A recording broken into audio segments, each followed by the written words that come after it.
Welcome to Sports Strategies. My guest is Bob Hunter of Maple Leaf Sports and Entertainment, and we're discussing the expansion of Toronto's BMO Field. Bob, we spoke about the potential for the expanded facility to host more soccer matches and other sporting events, but the question of ground sharing with the Toronto Argonauts is now a reality after the purchase of the club by MLSE. How's the expansion project being amended in order to accommodate the Toronto Argos as a second tenant? Key piece is really the rebuilding of the north and the south end zone. As you can appreciate, the CFL football field is a lot longer than a TFC or Major League Soccer field. So, we're adding basically 20, 30 yards in each end zone.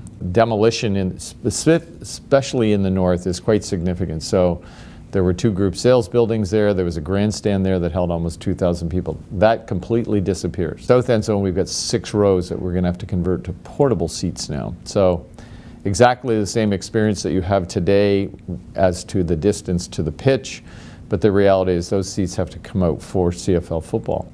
In each end zone there will be actually artificial turf used versus natural grass, because the amount of time it's covered wouldn't allow us to use grass. So we've worked with the league to get their approval to convert the end zones with a proper transition, obviously player safety being critical, so that it will be artificial turf in the 2 ends. So that part of it. And then, you don't want to lose the atmosphere that you create for TFC in either end zone. So the south goes back to what it is with temporary.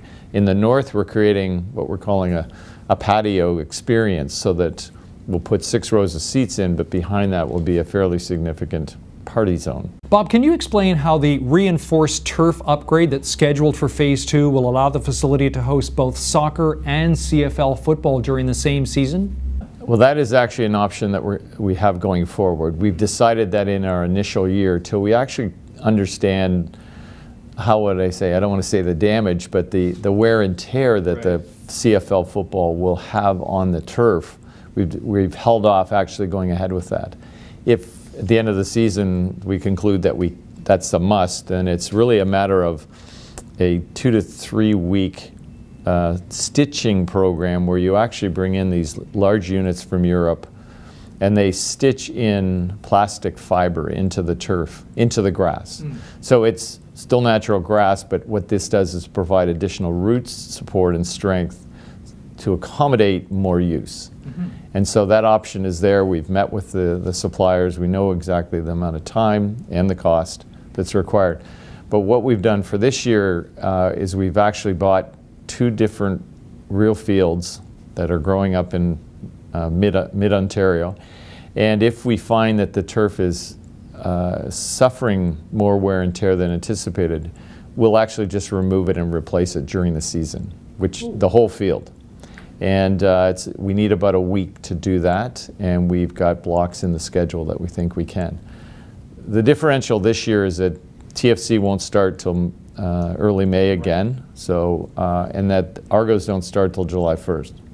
So we're kind of guessing what we're going to do this year, but we've got alternative and backups in case we find that the football is too difficult or too tearing on the pitch and is not allowing us to provide a good surface for TFC.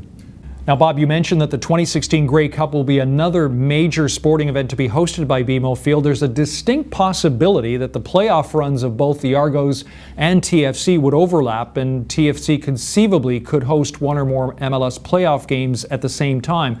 How much time will be needed to transition the stadium from soccer to CFL football and back, and what steps will be taken to accommodate both events in the likelihood they'll both be played here in Toronto? Well, it's really a scheduling exercise, and the way that both leagues' playoff scenarios work, they only play their games on the weekends. And for us, it's really a matter of they can play 2 days in a row, both teams, but soccer just has to go first. Sure. Football is obviously the more stressful on the pitch, and it's really just a matter of us working with the leagues to ensure that if TFC has a weekend game, that they play Saturday, and we'll be fine for Argos on Sunday. The field, from what we understand and the research that we've done, probably takes about 5 days to recover. So we need 5 days break between football and TFC again, And that's the way the schedule's being laid out now for during the season.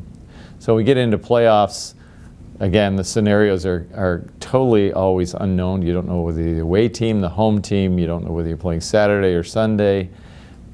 You don't really know until the last day of the season for both clubs. And then it's just a matter of how you organize the scheduling. Bob, what are some other future potential hosting opportunities that MLSE is considering for BMO Field? Are concerts and music festivals a possibility? I would say on the sporting side, absolutely. It's an open slate. You know, we've had a great relationship with the Rugby Canada for the last couple of years, and have hosted either one or two games each year. And there's a sport that takes its toll on the turf, obviously. So again, it's more of a programming challenge based upon when they've got European or international teams that they want to play. But no, I mean, if from any international soccer to any international football to any international rugby, I mean, that's what the stadium is there for. It's just really, again, a matter of programming to ensure that everybody gets an excellent pitch when they play. Right. So we're hoping to expand that. The concert business is a challenging one in that, you know, it really takes its toll on the field because you've got to cover it for 4 or 5 days. Weight is a big issue, obviously, because we have an underground heating and cooling system, underground drainage and aeration system that is installed at great expense. We really are cautious about any potential damage to that. So, you know, the amphitheater sits 200 yards south of it. You know, we've been partners with Live Nation on all the concerts that they produce and all the shows that they do here. So between us, Rogers Centre, and the amphitheater, we're not sure that BMO needs to have a lot of concerts because of the other options that are available to it. We'd love to do the business because people want to be outdoor in the summertime, but we got a beautiful amphitheater there, and I think they'll end up hosting most of it. Bob Hunter, thank you very much for joining us on Sports Strategies. We hope to chat again very soon to discuss the progress and eventually the completion of the facility. You're welcome. It's great to be on the show.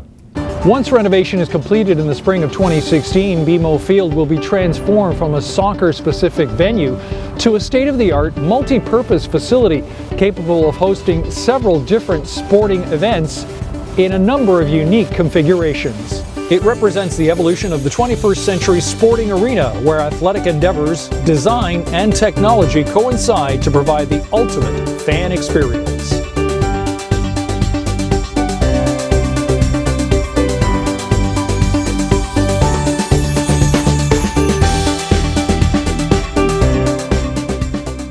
You can have your say on the subjects that were discussed today on Sports Strategies. You can express your point of view to the program via social media using any one of these access links.